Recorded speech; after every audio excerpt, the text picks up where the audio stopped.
So mga kalingap, welcome back po sa ating channel, no? Alex Librada Vlogs.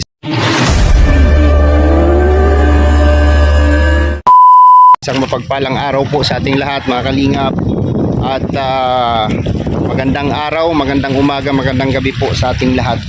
So ngayon po mga kalingap, sa pangalawang pagkakataon ay iba-vlog po natin, no, sa part 2 natin kay Nanay Los, kung saan ito yung taong pinagkatiwalaan ni Roel of Malalag. So ribbon cutting po ngayong araw mga kalingap. At dito po tayo sa bahay nila ni Ate Los, no? Ayan po mga kalingap po. Medyo mababa po yung dagat ngayon. Ayan po yung tubig. No, medyo mababa po yung dagat. At siyempre nalatag na natin sa ating channel si Nanay Los, no, si Ate Los. Isa rin po sa deserving na matulungan po sana natin mga kalingap. So ngayon po ay i-vlog natin ulit at maabutan man lang natin ng kunting halaga sa kunting halaga sa abot ng ating makakaya. So mga kalingap, gusto ko lang po ipakita sa inyo yung sitwasyon ng kanilang bahay dito po sa tabi ng Dalampasigan. Ayan po mga kalingap, nakahilira po dito. Yung kasumbong bahay na yun ay bahay po ng kanyang anak. Ito po yung bahay nila ni Nanay Los, no, ni Ate Los. Ayan, tabing dagat talaga mga kalingap, ilang metro lang. So pag tumaas po ang tubig ay lagpas po dyan sa sahig nila mga kalingap, no. So sabi ko nga po, no, kung may kakayanan lang tayo na galing mismo sa atin at mapaayos natin yung bahay na yan, ay gagawin po natin. Yun nga lang, lagi po tayong kapos, no, sa ating budget, no, sa ating revenue, at hindi po kalakihan ang pumapasok na revenue sa atin. So kung ano man po ang kaya nating maitulong ay tutulong tayo, no? Kaya itutulong ko kay Ate Los, no. Siya po ay pinagkatiwalaan po ni Roel of Malalag dito po sa pabahay niya kay Nanay Ima. So ngayon po ay mag-i-end yung vlog ni Roel of Malalag kay Nanay Ima. So sana po mga kalingap, no, gusto ko rin sanang matulungan po ito si Nanay Los. So tara po mga kalingap at puntahan na natin si Nanay Los. Let's go po mga kalingap. Hello ate, ba't ang lungkot mo? Ang lalim ng iniisip ni Ate Los. Kumusta po? Sige lang, dito lang ako. Diyan lang kayo, upo lang kayo dyan. Ayan. Kumusta po ang buhay, Ate Los? Ito sir, okay lang naman din. Ayan, yun yung anak mo? Dito ka ate. Upo ka dito. Ayan, isasama kita dito. Okay naman, may kausap siya kaya. Ayan, ano pangalan mo ate? Maria Diana Gracia. Maria Dayanan. So, Gracia. si Ate Maria, ilang taon na po kayo? 28 po. 28 years old? Ay, bata pa. No, bata pa pangilang anak mo yan, te? Pangalawang anak mo. Dalawa sir. Ilan lahat yung... Panganay po sa sir. Dalawa lang sila sir. Dalawa lang sila, no? Ayan. So, siya po yung may problema. Opo sir, matagal na ganyan niya. Matagal na po sir ganyan. So, buti naman natin nasusustain nyo yung gamot ni Ate Maria. Anong mayroon po sir, binibili ko na lang ng gamot niya. Kung anong, minsan titinda-tinda man ako ng mga lotion, kung ano po yan. Kung anong makita ko po. At yung sweldo ng asawa niya, sakto lang naman po sa kain nila. Kaya ako na lang po tumutulong. Kaysa naman po pabayaan ko siya sir. Anong trabaho anong trabaho ng asawa niya? Ano sir, yung anong tawag na yun? Labor. Labor. Labor lang po sa mga bangka ni Barbosa. Sa bangka? Oo sir, sa bangka po. Ano yung nangingisda? Hindi po. Gagawa lang po siya ng bangka po. Helper lang po siya po. Okay. 400 po ang araw. May anak po sila. May anak po kayo? Dito sir sa akin. Nag-cellphone na sa loob. Nandyan sa'yo yung anak nila? May apo ka na Ito po pala. natutulong sa akin yan. Nandyan palagi. So buti naman ate na naman nila, na iraraos naman nila yung araw-araw Awa nila. ng Diyos sir. Ayan, itsura ng nila, pati higaan. Bulok-bulok. So magkatabi lang po sila mga kalingap dito po sa tabing dagat, no? At kalsada po yung taas na yan. Ayun po yung bahay ng kanyang anak, at kanyang anak po na lumanas ng depresyon. Ayan. Kumusta naman ate? Okay naman. Nalalabanan naman ang ano? Minsan po, hindi ko po makayanan. Nagwawala po ako. Pero alam mo ate yung nangyayari? Alam niyo yung nangyayari? Hindi ko po alam. Muntik na ako namatay dyan eh. Pagturulat pa ako. Hindi ko po alam. Pag na po, na-epekto po yun, hindi ko po alam. So yun yung sabi mo ate Los na pag na abstinent ng gamot. Opo sir, pag hindi ako nakakabili kasi minsan sir, gipit na rin ako, pati pansaing minsan kaya man sabihin. Minsan po, gipit na po talaga sir, kaya minsan isang linggo di nakakainom po, yun, nagwawala, nasagasaan na nga po yan, mabuti na lang di namatay. Pati anak Grabe niya ano. nabangga po kasama niya. Kumusta naman si tatay? Saan Okay, pupunta sir. yon? Matrabaho sir, at wala na naman po. Kasi, Magpapasok siya. opo. Nagkain lang po sir, tapos nag-alis na naman.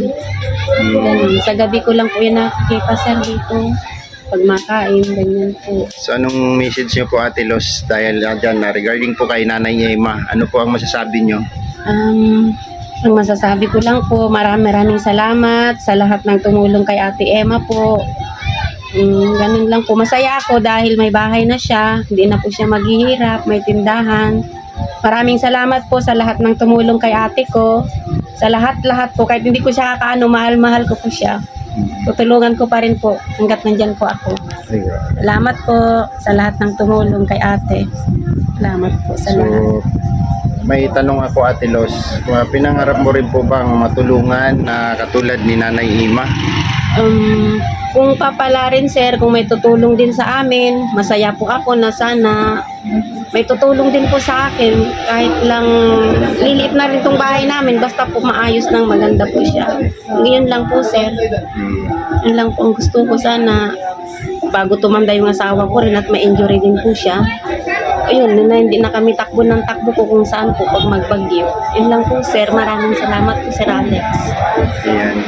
So, ang sa akin kasi ate Los, kung ano lang yung abot ng ating makakaya. Ano lang makayanan ko na itulong sa iyo, hanggang doon lang tayo. Pero Opo. manalangin talaga tayo na mayroong butihing sponsor din na mag-sponsor po sa iyo or tutulong po sa iyo Sana.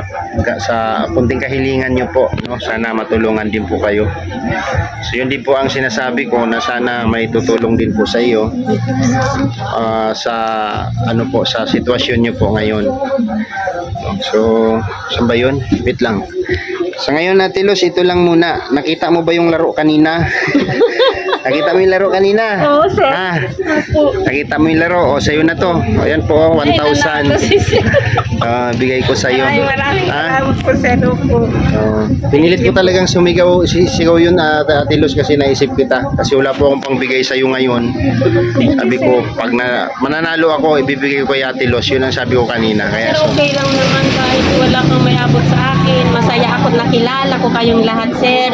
Lalong-lalo na ikaw, si Sir Rowel na nagtiwala sa akin. Sir Rowel, salamat po sa lahat. Salamat po. Sana magpunta-punta pa rin kayo dito kahit tapos na yung bahay ni ate. Salamat, sir. babalik-balikan ka namin dito Ate Luz Salamat, pag may Sir biyaya Alex. tayo, no? Kung mayroon tayong grasya Salamat po. or mayroon mga willing na tumulong sa iyo, gustong tumulong din sa iyo ay sigurado nandito po kami, no? So yun lang Ate Luz. At ba't hindi ka kumain doon? Punta ka doon. Dalhin mo isang bilao dito. Bitin mo yung isang bilao. Dalhin namin dito. Naiyak po kami, sir. Kahit na ganito po kami, hindi kami po napunta sa mga ganyan, sir. Ay, Mahilig ako magtulong kahit sa lahat po, kahit wala nang matira sa akin, basta makatulong pa ako. Pero pag mga ganyan na kainan po, hindi mo kami maasahan. kaya pala nagtago Hindi ka talaga dito. kami makain dyan. Kung may magdala dito sa amin sa bahay, yun lang sir. Pero hindi kami sanay na nangingingain po. Yun lang po yung kung ano naluto namin sa bahay, ganun din po sir. Ganyan kami mag-iin na. Hindi ko sinanay na magkain sila sa kapitbahay sir. Pati yung apo ko ganyan, nasanay po siya. Si ano tayo, ate Los, si tatay, ano nga pangalan? Efren?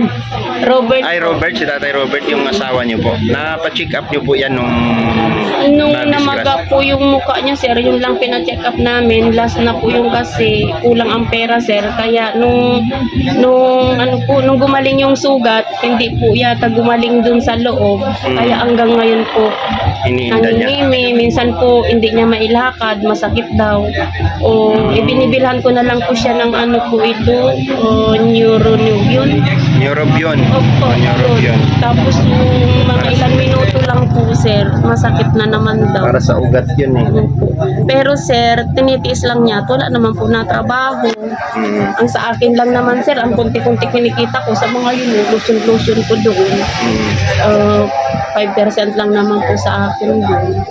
Kung makabinta. Opo, credit ko pa yan, 2,000 kung due date ko naman sa 5. Babayaran ko po pag natinda ko lahat. Nasa 500 lang po kita ko po yan. So, Ate Los, kung sakali, bago magpasko, papasyal din ako dito. Salamat po. Before Pasko, baka makapag-abot tayo kahit pang Noche Buena lang muna, no? Yung mga kahilingan natin ay ipapasa Diyos na lang po muna natin. Bahala na si God kung mayroon siyang kakalabiting puso para tumulong sa inyo, no?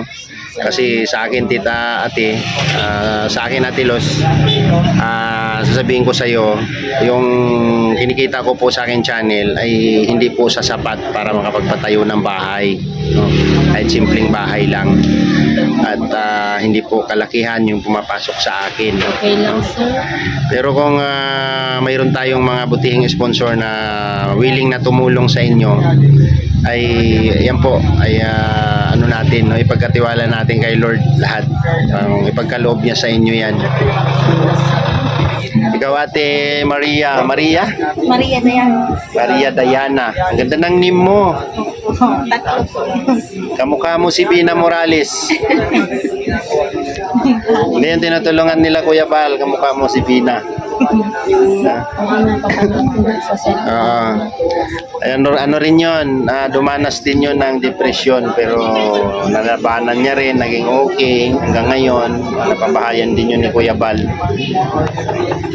So nakita mo na si Kuya Bal, Ate Los. Opo, sir, nandyan sa taas.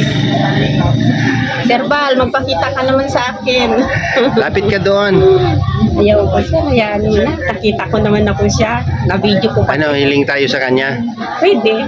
Hiling tayo sa kanya? O, pwede, sir. Papuntahin mo sa akin. Maya Pero, sabihin ko sa salamat kanya. sa'yo, sir. I-refer ko sa'yo. I-refer ko siya Salamat, sa'yo. sir. Opo. Kung sakaling makita niya ang sitwasyon mo, no?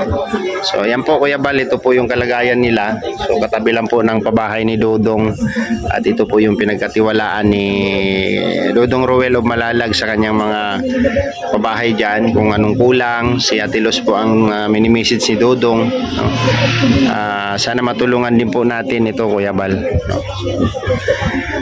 Yun lang, Ate Los, baka sakali, ha. Ito naman, kung may tutulong naman sa inyo, lahat naman yan makakarating sa inyo, no? Kung para talaga sa inyo, ay para sa inyo, diba? Kung ipagkaloob ni God yan, no? Sa Ate Los. So nag-advance na ako mag-vlog dito kasi mamaya magsilayas na yung mga yan. Baka maiwan ako. Tawa si Maria. Di pa man isip pa bang po, sir. Anong gamit yung ilaw dito, kuryente? May kuryente ako, sir. Pero mas madalas ko itong solo. Yung solar na yan. Bayad ng kuryente. Oo. Minsan baka maputulan.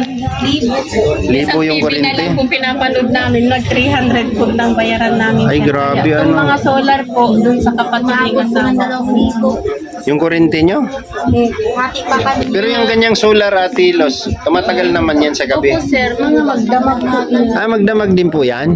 Ay, Nakasaksak po lang sa init po, sir. maganda pala yan. Mga yan pag naglaot man po mga... Buti hindi malusot yung paa nyo dito. Eh, may nalusot nalusot ako kahapon, oh. Ay, nabali. Nasugat yung pa. Sir, tapos doon sa kabila, lumaglag ako doon sa kusina. Nabali na yung salog. Ayun, oh. Lumusot na yung paa. Buti hindi na diretso, Ate Los. Eh, yung binti ko, nasugat na nga.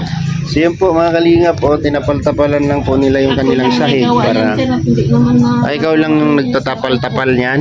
Lahat, ako nagtatapal po na at maulanan man nilutuan ko, sir. Yeah. Gawa ko na. Gawa ko, kahit yan, sir, gawa ko yan. Dilutugan ko yan para hindi maulanan yun. Sige lang Ate Los, baka sakaling may tutulong din po sa inyo. No? Magtiwala lang tayo kay God. No? Magdasal lang tayo palagi. No? So dito na po ako. Ate Los. Hindi ko alam kung anong laman nito ha. Ano yan? Iwi mo daw. Sino sabi? Kuya mo.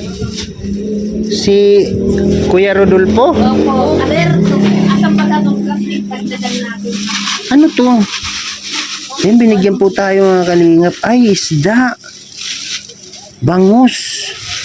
Eh, grabe lapu-lapu. Ang gandang isda to. Ano mo ng cellophane sir para hindi Magagandang isda to. Ito ba yung ano? Pispan. Opo, Ispan yung na bago gina- na antala kasi ang dating may bangusanag dyan kaya lang dumating na bangka mamayang hapon pa sir. Ah, Nag-text kasi sir, bangus naman ang gusto ni sir. baka mamaya Ate Los, binigay nyo to wala kayong ulam. Ay sir, pag may nagdating na bangka, libre naman po kami sa ulam lahat po, marami. Ay, grabe. Salamat, salamat. Sir. No? Salamat ng marami Ate Los. Sige po sir. Ayan. Paalis na yata sila Kuya Bal. Sa dito na muna ako ha, Ate Los. Thank you sir. Maraming salamat din po sa inyo. Salamat din po sa inyo. Okay. Ingat po tayo sa traffic. Ayan. Nagdaan. Mo sila mauna. So yun po mga kalingap, maraming salamat po sa inyong lahat no, sa walang sawa po ninyong suporta at pagbibigay po ng tulong sa aming mga beneficiary. Lalo na po kay Dudong Ruel sa kanyang mga sponsor no. Thank you po. At sana po tulungan din po natin si Ate Los no. At yung kalagayan po ng kanilang bahay ay delikado. So yun po mga kalingap, hanggang dito na lang po sa ating video. Sana po nakikiusap po ako sa inyong lahat, mga minamahal kong mga viewers, na paki-like at share po ang ating video para matulungan pa natin si Ate Los, yung pinagkakatiwalaan po ni Dudong Ruel. So maraming salamat po sa inyong lahat. Sa mga bago pa lang sa aking channel, please subscribe po. Alex Librada Vlogs at yung ating mga kasamahan, Ruel of Malalag and BG Scheme Official, Chan Rivera Official, Kuya Rigan Vlogs, and Alpi TV Vlogs, and simple ang aking partner na si Glyza Barona Official. Salamat po mga kalingap at hanggang sa muli, kita-kits po tayo next vlog. God bless po sa ating lahat. Bye bye. Bye bye po mga kalingap.